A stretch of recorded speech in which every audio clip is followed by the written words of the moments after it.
And next, I'd like to introduce Henry Harteveldt, President of the Atmosphere Research Group and a travel industry analyst. Atmosphere Research is an independent travel industry strategic market research firm, and their research is designed to help hotels and prepare for emerging trends. We are always pleased that Henry agrees to moderate our panels, and he does such a great job with our popular leadership panel. So once again, he's gathered some of the most recognized leaders in our industry for this panel, and I will hand it over to Henry. Audrey, thank you, and hello everyone. Greetings from San Francisco. It's a pleasure to join everyone at this HEDNA at home. And I'm also very honored to introduce our panel today of industry thought leaders, starting with Michelle Woodley, President at Preferred Hotels and Resorts, Remy Merckx, Remy, I probably butchered your last name and I apologize, Senior VP Global Digital and Marketing at Radisson Hotel Group, Tobias Ragge, CEO of HRS, and Frank Trampert, Managing Director and Chief Commercial Officer for EMEA and APAC of the Hospitality Group at Sabre. All wonderful, talented, very experienced individuals with great insights. So without further ado, I'm going to start simply by asking everyone a simple question. How's it going on a scale of 1 to 10, starting Michelle and Remy with you? How's the business right now on a 1 to 10 scale? Don't hold back. Michelle? Thanks, Henry. Thanks a lot. First of all, I actually did want to say thank you to you and thank you to Audrey and Sebastian and the entire HEDNA team for really moving ahead with things like this. I think it's super important that we all stay on top of things. And Katie has always had an awesome presentation. And, I think it's just so encouraging to see organizations like HEDNA and others like HSMAI really just staying committed to all of us as hoteliers. Okay, now to your tough question, Henry. On a scale of 1 to 10, how are things? I gotta say middle of the road right now. And it depends on what the topic is, right? If it's actually revenues and business into hotels, it's not such a great number. Yeah. If the question is how are things in terms of enthusiasm and looking forward, then it's a much higher number. So I'm going to be non-committal to you on you, Henry, because that's a really tough question to answer. Oh, but Michelle, I don't do non-committal. 1 to 10, give me a number just on the business, the revenues and demand. Okay, revenues and demand are going to be a 6. Okay, great. Remy? Sure. Thank you, Henry, and thank you, HEDNA, for inviting me today. I'm very pleased to be here. Knowing, Henry, that we went down to 0 on your scale back in April and May, I would be a little bit more pessimistic and rate it at 4 for the time being in terms of revenue and demand. Okay. We need to take also into consideration that the crisis is not over. So we are in many places in the world in the middle of a second big wave of the COVID-19. And that doesn't help, of course, to rebuild and to recover the business. So I would stay at 4. Okay, that's good. And actually that's a good segue because I want to open this up to everybody. The crisis is still very real. And Remy, as you pointed out, there are places in the world where we are seeing a surge again. So I'd like to understand how each of you have worked to realign your organizations internally, externally to manage through the crisis. How have you readjusted your priorities and your focus? So Remy, actually, I'm just going to ask you, since you were the last one up, to continue and share with us, if you would, please. Sure, I'll do that as quick as possible. We had to react very quickly, and you will see that throughout the different questions and topics I'm sure we will cover today. Reaction, agility, ability to change your mind, to change the direction that you were pursuing is a sign of success in the recovery model that we're working. So we had to react very quickly. And at Radisson, led by our CEO, we created very rapidly a special committee regarding the COVID-19. The first week, actually, we had a special committee with a few executives, not more than 10, where we reviewed the situation and where we took decisions week after week that can impact the week after. Because unfortunately, and again, we have heard that throughout the presentations also today, looking forward in a time of such a crisis is just impossible, and you lose time of doing that. So we had to look at very closely day after day to resolve issues first, because at the beginning of the crisis, all our hotels were full. Thanks to all the demand that we were driving until the crisis. The looking forward of 2020 was amazing, was huge for 2020, unfortunately. And of course, we had full of customers, so we had to take care of our customers. And that was also the sense of having this committee ready and meeting every single day to take the decision that can be actionable immediately. And very quickly after that, I think after 2 or 3 weeks, we started building a recovery plan, because we all hoped that suddenly it went away, the business, and that the business will come back sooner rather than later. And then we all know that that didn't happen, unfortunately. But still, we were building week after week recovery plans for the different destinations where we're operating. So I think it was really related to agility and ability to take very quickly decisions that could impact immediately our business. Thank you. Frank, how did you guys respond at Sabre? You know, what have you, how's your group been working to make the adjustments you need to in terms of strategy, focus, and so on? Well, thank you, Henry. Thank you, HEDNA, and thank you, Audrey, for having me tonight, and hello to my fellow panelists. Look, it's been an interesting journey for sure, because 2019 has been was a really extraordinary year for us, not only for Sabre, but also for the hospitality division, which sort of continued into January. We had a fantastic start into the year, and only to recognize then when I came back from my last trip, which was on the 14th of March from Paris, and ever since I'm being grounded on Alcatraz, on Singapore, so to speak, without travel. So what happened from then, actually starting at the end of February till now, has been I think a very interesting experience for me, working for a very large global publicly traded company. And our executive team has very early on reacted very sensibly to the situation. We've been going through a deep dive in assessing, our cost structure. We've been looking at our debt structure. We've been very carefully managing our expenses. We have been very carefully renegotiating our backend infrastructure, where our business is heavily dependent on sort of the scalability and the volume. Of that, our cost is also structured in accordance. So we had some opportunities to rebalance our backend infra to help in this tremendous drop down of bookings and revenues. So we managed relatively fairly well through this. We then had to enact our revolving loans, and we had to increase our debt structure. We also enabled our ability to secure additional funding if we were to be able to access it. And as we sort of walking through the crisis in April and May, we also had to take some of our team members into a furlough scenario. And then when we came out of furlough, we sort of expedited the merger of our airline and travel solutions business, or our travel network business, the agency business. Project started about a year and a half ago, was scaled and scheduled to be finished next year. And so we accelerated the merger of those two business units to create a higher level of efficiencies. We also, mid-July, further strengthened our ability to work stronger between Asia Pacific and EMEA from a hospitality solutions perspective. So we created one executive team. That work started about a year ago, and then we sort of accelerated that a bit more in July.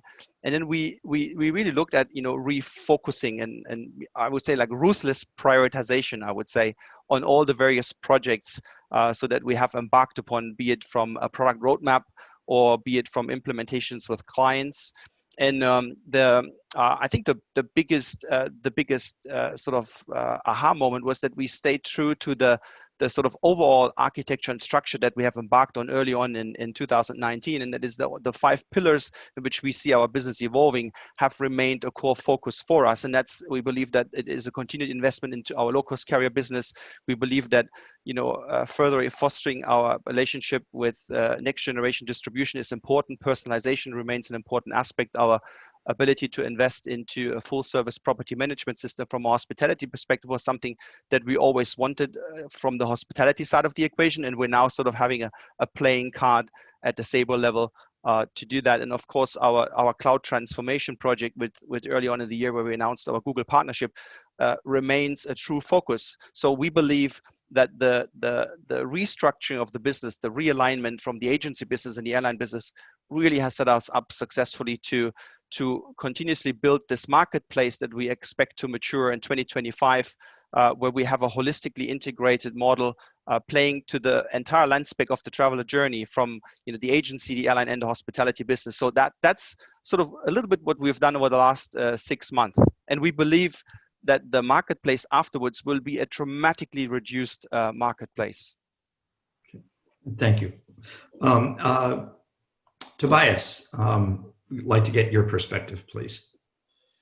So to answer with a number, it's a 6.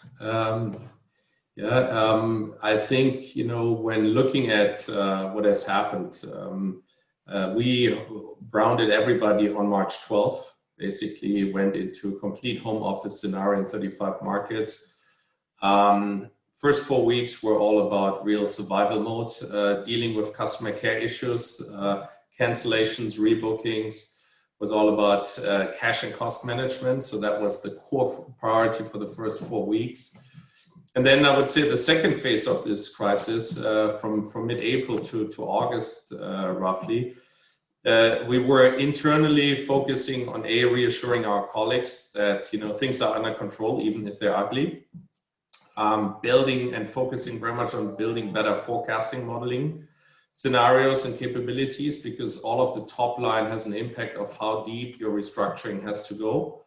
And we also had to do quite a significant restructuring with regards to the organizational side. Also what Frank mentioned, I mean, we also have a quite a variably cost efficient model, but nonetheless, I mean, there's more than just IT marketing costs. There's a lot of organizational costs to deal with. And all of the aspects you can think about, from furloughing or short-time work to making people redundant, I mean, the whole mix. And then externally, it was about, at the same time, showing presence in the market, because customers didn't know what to think about the situation. They were overwhelmed the same way hoteliers were overwhelmed, and trying to make sense of the data we have, trying to create also our opinion leadership and sharing insights and our perspective of things and driving that debate in the marketplace. We focused very heavily on restoring traveler sentiment through an initiative we basically launched with SGS, which is a certification program for cleanliness. Remy also in his organization embarked very heavily on this as one of the first hospitality companies globally, and I think that is really the core, right? The core problem is it's a trust issue nowadays. The governments and the policies have not made it better. Being now German and based in Germany, I could say probably our government did, in comparison to other governments, quite a good job. But still you can see there's a lot of uncertainty, and nowadays we're going back into the second wave. And so the core issue I think we're all facing is trust. And then it was all about looking for business where there was no business. So that was the most important and interesting piece for me as an entrepreneur. So we built a complete new vertical, which we built around emergency management. So we basically built around our platform solutions for military personnel, helping COVID infected people in retirement homes, in hospitals, taking people off cruise ships who had to be quarantined. We're now doing the work in the bushfires in Australia and state of California, bringing people who are losing their homes. So we looked at buckets of business we would never have looked at before the crisis, which is why I think we did significantly better than probably the market, because we found something there. Also, sometimes you need to be lucky and have the right team deploying great initiatives. And nowadays, I think, this is till end of August. I would say now it's about executing our strategy, which we had set before the crisis already. Lodging as a service is all about a platform play, an integrated ecosystem of platforms, trying to build an end-to-end solution from a traveler, but also from a corporation perspective. Quite frankly, I mean, we have doubled down on all the automation things because unit cost optimization is a core driver for the future. We have also been only in a growth mode the last few years, like Frank mentioned it. We still had beautiful growth January, February. And then when everything collapses, you realize you have to optimize your unit costs. And that's why we were doubling down on automation capabilities, be it process mining, RPA, conversational AI. So driving really things in order to drive efficiency. And so that has a little bit shifted, I would say, from the priority perspective. And that's where we are today. Okay, great, thanks. But I'd like to ask a question now just to Michelle and Remy, which is how has your focus changed as hotel brands, as hotel groups, with your owners, pardon me, with your suppliers and with your partners? What have you had to do differently as we have found ourselves in a crisis that has probably lasted, to the point of view you made, longer than any of us anticipated, and certainly not followed a trajectory any of us thought it would take? So Michelle, would you mind starting? Sure, yeah. I'd say it's not necessarily a change in focus, but rather kind of an amplification on stuff that we've already been doing. And, as we rolled into this with everybody else back in March, we leaned very heavily on our own ideology. And our ideology starts with the phrase, we believe in travel. And everything that we've done throughout this ideology, throughout this time, we've always looked back on our ideology and how does it tie back to it. And I have to say, kind of having this very strong foundation, which we had rolled out back in 2019, really helped us get through this. And so therefore, a lot of what we were doing, as I said, is more amplification of things that we were already doing versus a change. Partners is a really interesting topic that you bring up in terms of the reaction of partners and how we interacted with them, like everybody else, looking at ways to extend agreements, to renegotiate agreements. And that was coming at us from our hotels in, and of course from us to our partners. And it was really just interesting to see those who stepped up and really were interested in moving forward with this vision of travel being something that's going to stay and be around, and those who maybe weren't as interested. And so it really tells you a lot, I think, about the people with whom you've formed partnerships to help your own business move forward. And to a certain degree, really finding out where loyalties lie and where that really interest in helping the travel industry come back came from. So that was one interesting aspect of what we learned out of the pandemic, especially as we were looking at, again, partnerships.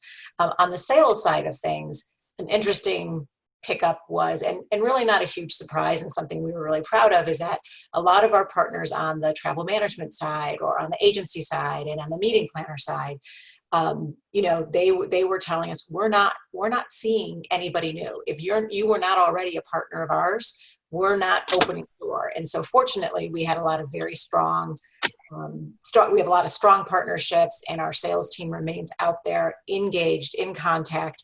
And that's proven really beneficial for us to stay in front of the customer, so that as things do start to come back, they're thinking of us and they're thinking of the independent hotel world and understanding where those, again, kind of back to where loyalties lie. We saw it on that side from our partners in terms of bringing the engagement to them and staying engaged. So really being able to bring our hotels aligned with the travel bookers. So I think that's been a really interesting aspect of what we've learned throughout all of this. Okay, so 2 follow-up questions, Michelle. First, how did your colleagues handle it when travel management companies, agencies, or whoever said, if we're not working with you, we're not seeing you? How do you get around that kind of an objection in an environment like this? Yep. So again, fortunately, we had a big global sales team and had a lot of those in place. And what's happened is that we can all access the remote agents so much more than we could before, right? Because traditionally, up until March, we would go and, go into the office and talk to whoever was sitting there. And very often, a big office that maybe could have housed 50, there were only 10 people in the office because so many of the agencies had moved remote. So what we see is now that on our roadshows that we do have, where we do have those relationships, we're penetrating so much deeper than we were before. So our sales team, for example, on the East Coast just finished one of their road shows where they would have gone in person to, let's say they would have gone to 4 agencies a day, or if they would have gone to 20 agencies and maybe seeing 10 to 15 at each. Now they're doing these virtually, and they're getting into the remote agency, and they're seeing 500 agents in a week as opposed to 100.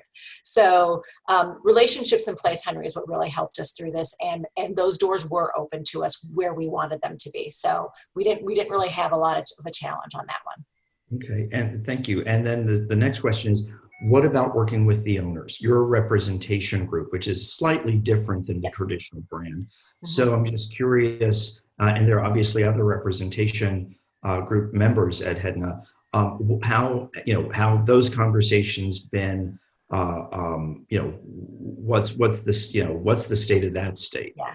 So right, with independently owned and managed hotels, we had to listen really closely to what our members were saying to us. So owners, general managers, in some cases that's the same person, in other places it's different. And we have family owners, and we have major institutional owners, right? So we really run that gamut of who those owners are. So it's really listening to them. And I'll go back to that statement about partners and who was willing to be a partner and to be loyal. And our objective was to listen to what was needed and where we needed to make adjustments, whether it was through deferrals, whether it was through various forms of relief, but it was really based on the need of the owner or the general manager that we were talking to. Like everybody else, at every hotel, cash is king. And so we understood that and took an approach of, let's work out the best deal that's mutually beneficial, so that as travel does come back, that we all can be here, right? We weren't out to make anybody suffer unreasonably or in any way that wasn't really necessary. And so we really took a very big partnership approach to dealing with them and listening to what their individual needs were, so that we all could make it through this time. Of course, it's gone on longer than any of us had ever hoped. And so that continues to be an ongoing dialogue. That's not over, right? Those kinds of things are still part of our everyday discussions. Okay, thank you. Remy, would like to hear your perspective from Radisson. Sure. I will echo a little bit what Michelle just said. It's during tough time, even on your private life, it's during tough time that you start counting your real friends. And actually, it's true also in business. Is that it's when you are in a difficult period in terms of business or demand generation that you start counting your real partners. And that's also why prior to crisis, it is so crucial to build strong partnerships with vendors, with suppliers, with distributors, with technical providers. And that's what we were trying to do already before. And to be very honest, we have been extremely surprised and happily surprised to find on our way a lot of our partners, a lot of our suppliers and vendors to help us to understand also and to analyze the problem in a common way, to find common solutions. And for sure, Tobias is on the panel here, but I'll take HRS as an example. Typical example where at the very beginning of the crisis, you get in contact with your partner. HRS is one of our partners. You analyze the situation. You're on the same boat. What is missing? Customers. You don't care where those customers are today, at least during the crisis. You don't care where those customers are booking. You need to analyze in the right way on how you are able to rebuild. It's a common goal, and you have to define those common goals with the partners. And that's what we have been trying to do throughout, and we are still doing that with most of our partners and suppliers. Same for the owners. They were expecting us a very proactive capacity in order to support their businesses also. And that's what we try to do with our owners group, with our business development group, to be and to put our owners also in the middle of our recovery capacities. To let them participate also into this recovery building, finding solutions together, or also thinking a little bit further away, because as several of you said today, when there is no demand, let's not spend time to try to build that demand, because it's not there. So let's try to invest for the future. So when the demand is back, you're stronger. And that's also a strategy we took also with our owners and with our vendors and our suppliers, is to try, okay, what can be done in a very short-term period to try to help or to try to support, always in the interest of the customers, but also how can we think differently for not making the same mistake in the future? How can we rethink our collaboration, our partnerships?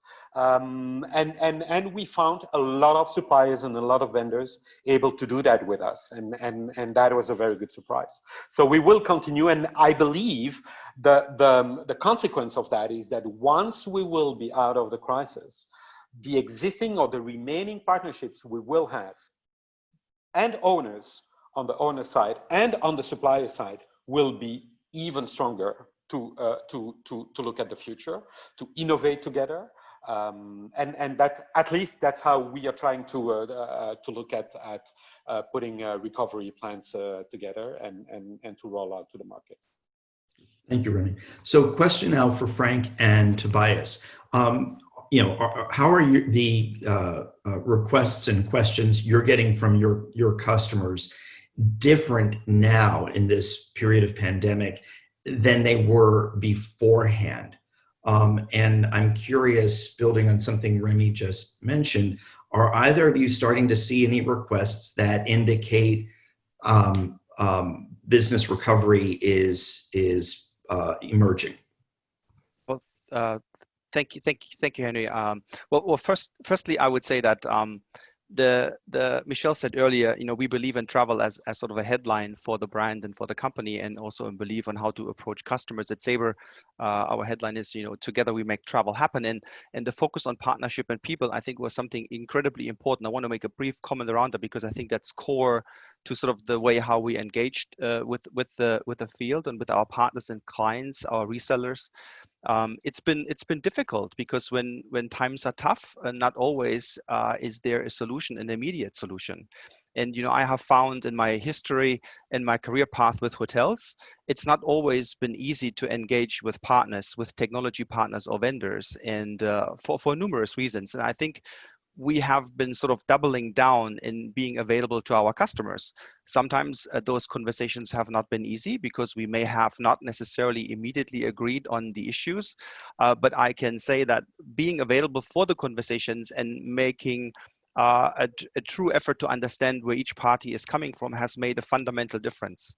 So we've been also advising our customers and maybe how to utilize this the situation in maybe implementing products or implementing services that may help with the recovery and to come better out of it. So a large portion of our efforts were also spent on educating and maybe giving sort of advice and bringing subject matter experts into the equation. We also have been receiving, numerous inquiries from other parties who said, hey, I'm having problems, how can I set myself up for stronger success as I look into the future?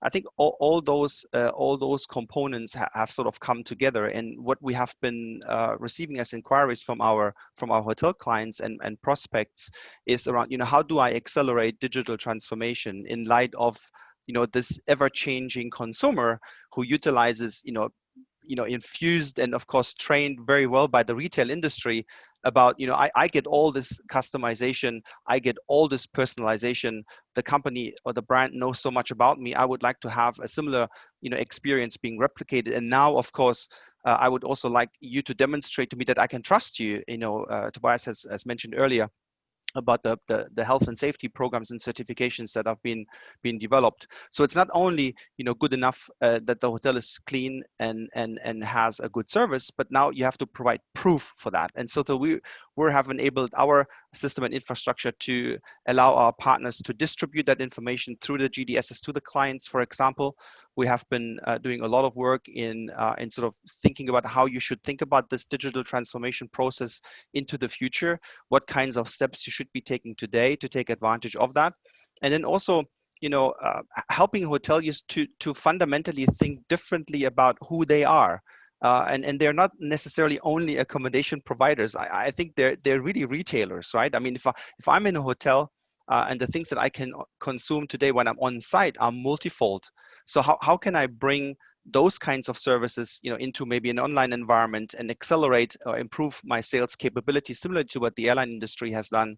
And then, Michelle said something very beautifully earlier about partnerships. You were not alone in fighting this battle. So are there, in the destination, in my immediate vicinity, where my hotel is located, are there partnerships that I can leverage to make it more interesting and more complete for a customer to experience my hotel, my destination, my location? So those are the kinds of things that we have been doing. And in particular, what we've been hearing from the hotels, to sort of sum that up, is, hey, how do you see the future evolving? How can I participate stronger in this digital transformation process, and what would that look like? What would I have to do? So we spend a lot of time with that.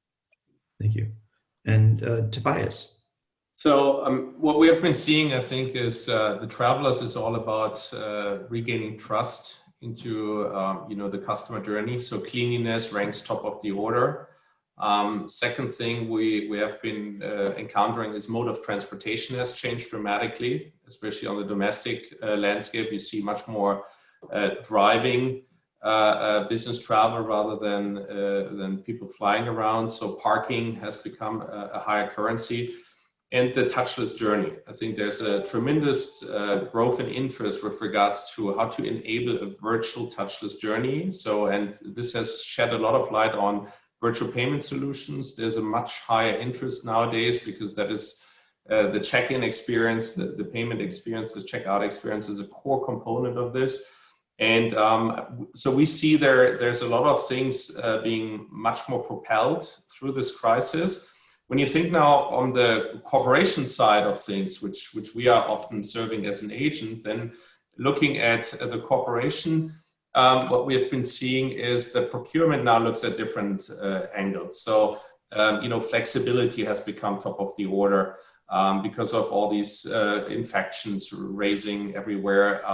Last room availability has declined in importance. Non-last room availability has grown by 30%. We've seen this in the last sourcing exercise.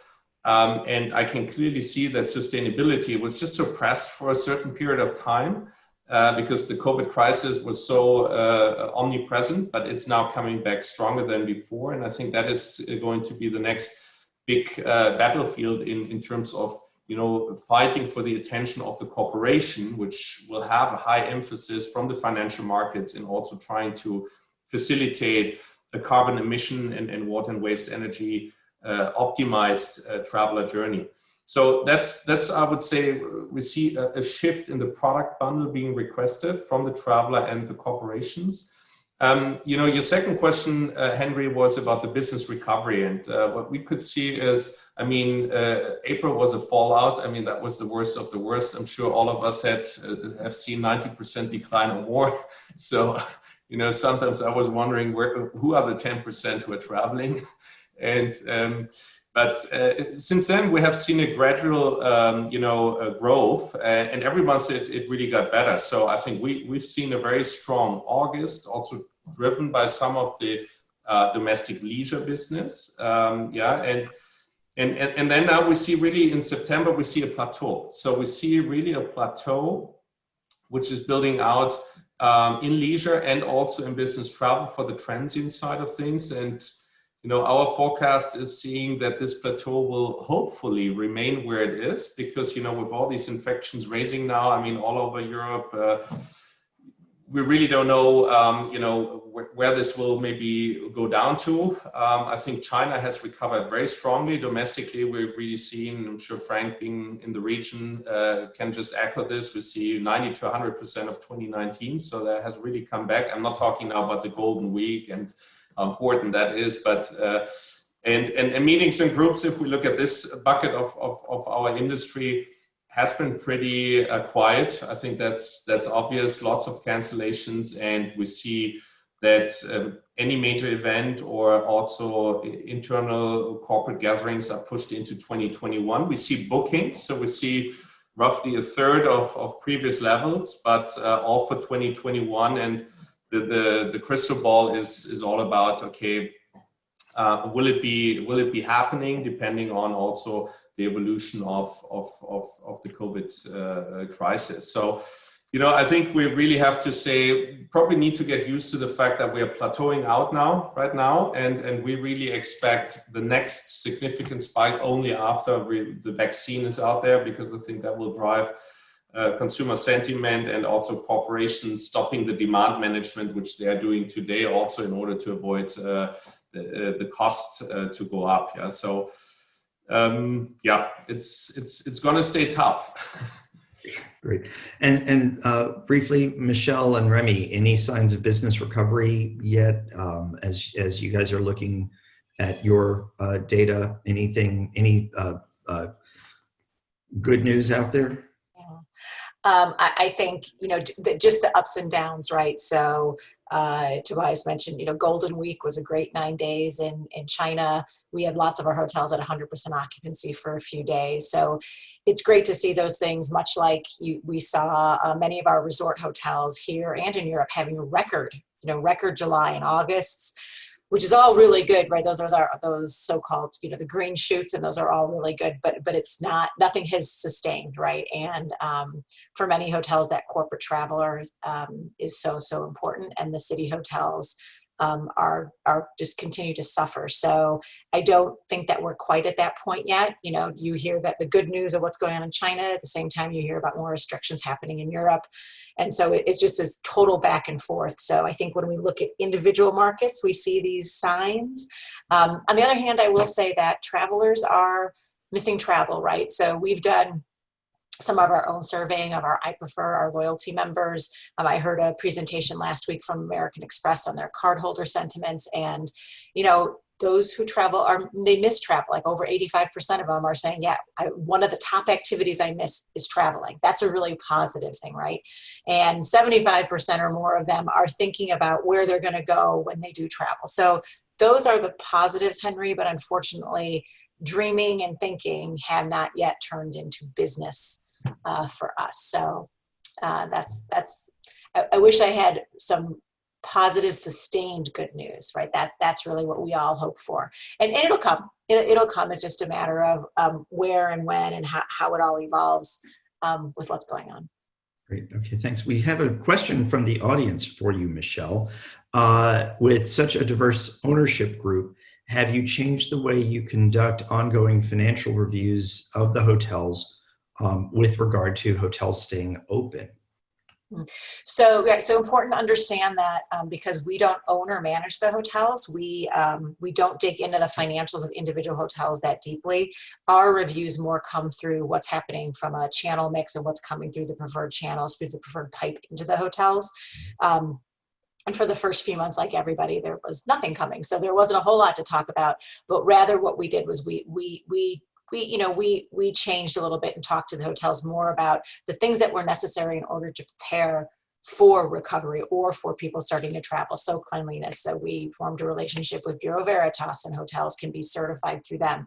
We enhanced some of our alliance partnerships so that sanitation equipment and cleaning processes and that kind of stuff were available to the hotel. So we really just shifted our conversation that way. But from a pure financial standpoint, again, we don't dig into the hotel's specific financials overall, unless they ask us to on a consulting kind of an assignment. Great. I wish we had more time to continue the conversation because it's a very, very good one. And there's still a lot of questions we got unasked, but unfortunately we have run out of time. So I want to thank you all. I want to thank Michelle, Frank, Remy, Tobias for your wonderful insights, for agreeing to participate. And I want to thank HEDNA for giving us this opportunity to share our thought leaders' insights. Audrey, over to you.